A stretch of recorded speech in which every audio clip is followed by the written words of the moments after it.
Xannies, ads, tussin, footballs, bars, roofies, robo-tripping, blueberries, roaches, peaches, farmies. And by the time you realize that you've started doing it pretty frequently, you're going to be physically addicted, and then you're at a point where you can't stop even if you want to. Every prescription drug has an effect on you. That's why doctors give them to people. Some people think that because drugs come from a doctor, they're safe. But taking them for recreational use to get high can be just as dangerous and addictive as taking street drugs. A pill can have a totally different reaction on you than the person it was prescribed for. So a drug that's okay for somebody else could be dangerous for you.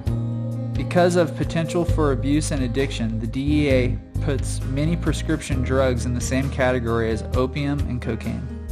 They're made obviously by pharmaceutical companies. There's basically 4 different categories: depressants, opiates, and morphine derivatives, stimulants, and antidepressants. They come in capsules, tablets, and liquids.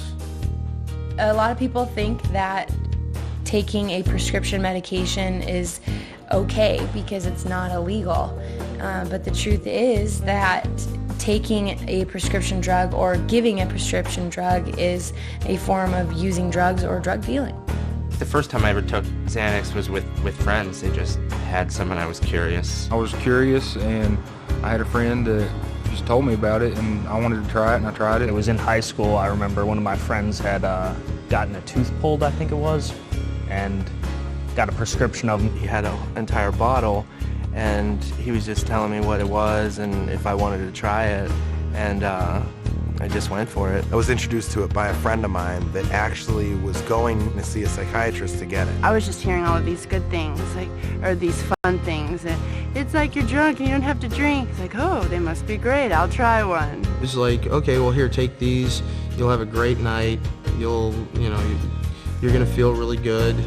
And, it's going to be totally fine. My best friend in high school, she gave me one because her boyfriend used to take them. And she thought that they made her more comfortable around him and more secure about herself. And so she was like, hey, try one, I'd try anything that anybody had, just test out different prescriptions. And it just kept moving up. I wasn't picky about what kind I took, whether it was Klonopin or Xanax or Valium. So many of my friends were getting it prescribed from psychiatrists and they were going to 2 or 3 different ones a month, so we had a pretty steady flow of it. I started going to doctors and, telling them a lie about trying to get Xanaxes, telling them that I couldn't concentrate at school or I was just nervous or not comfortable around anybody.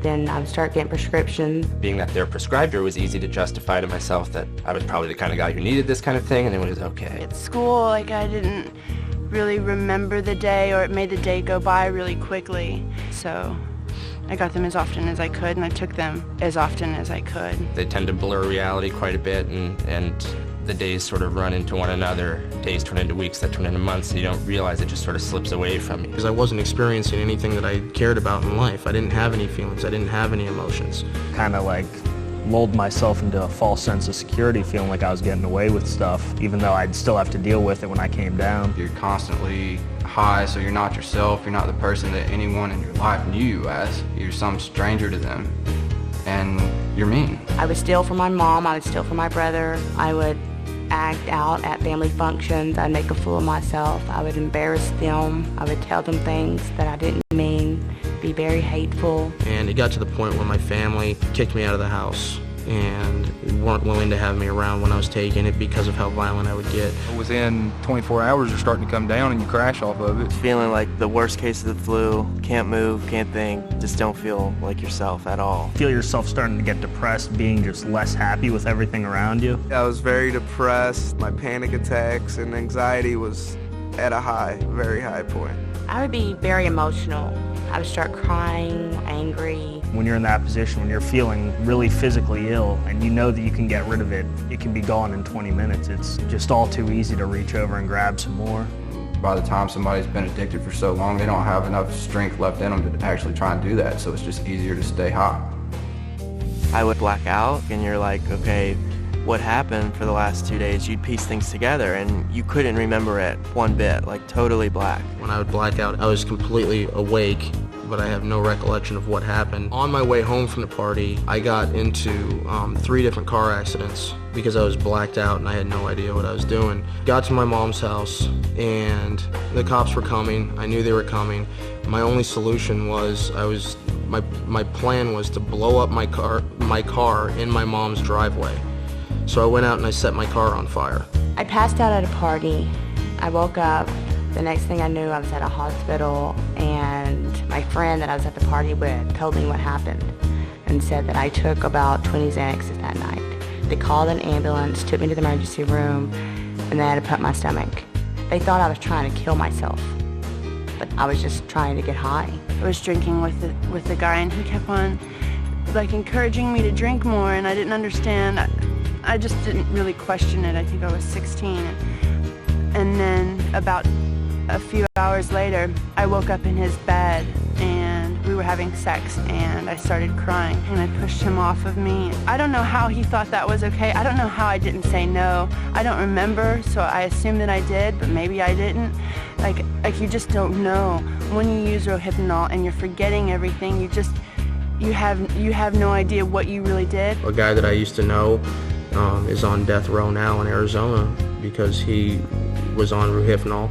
He took a lot of them and ended up killing somebody. A buddy of mine continued to go in and out of the bathroom using Ritalin, and he managed to put himself in a state of unconsciousness and jump off a 6-story balcony, and when he hit the ground, he was immediately dead. I nodded out in a bedroom and woke up to find my friend. He was laid out on the floor. He had overdosed and passed away. He'd been laying there for 2 days. And my friend, this other girl, she was sitting in a chair right where I'd left her, slumped over, blue. I actually had to crawl over 2 dead friends to get out the door. Even when you come off of it, you're still cloudy in a way.